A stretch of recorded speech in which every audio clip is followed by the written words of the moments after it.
Welcome to another edition of Riffin' Right with Dave and Wally. I'm Wally. And I'm Dave. And it's cold out here today. It is a little actually see your frigid, breath. yes. Yeah. So today we're going to go over some options for installing edge metal, that type of thing, repairs. So we have a couple things here. What do we got here, Dave? We have our spray aerosol cleaner. Which we have also in a gallon. Same thing, Yeah. just one's gallon, one's aerosol. Yeah. So you could use this, not that big of a deal. I mean, but this is a lot more convenient. Oh, it's convenient. And how many times have you gone on a roof and seen one of these laying over? Yeah, exactly. Yeah. And then So you got to carry a gallon of this around and worry about putting the lid on it because you take the lid off. I've also seen guys put this in a plastic bottle and squirt it on. You don't want to go down that road. No. Okay. So this is a lot easier to use for a situation like this. Yep. Now today, I'm gonna put my hands in my pockets. You're doing all the work because it's cold out here. But you're so much better at this than I am. Shake it up a little, agitate it. There's two ways you can go about this. You can either spray it directly on whatever you're going to clean, or what's another option you can do? Spray it on a rag. Yeah.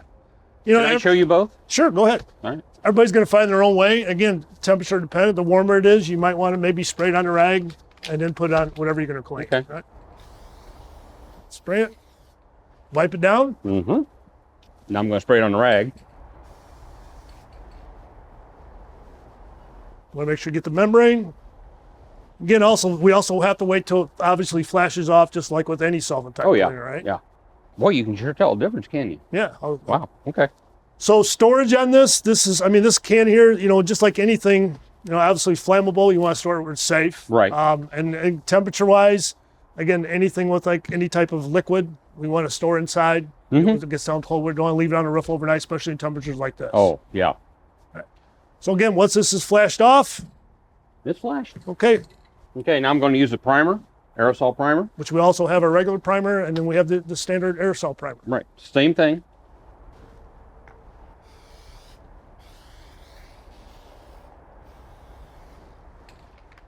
But you need a little more on the membrane. A little more on the membrane? Yep. Okay, once this flashes off, we're going to install our tape. We're done. Perfect. Stay tuned for some other videos at gaf.com/riffingitright.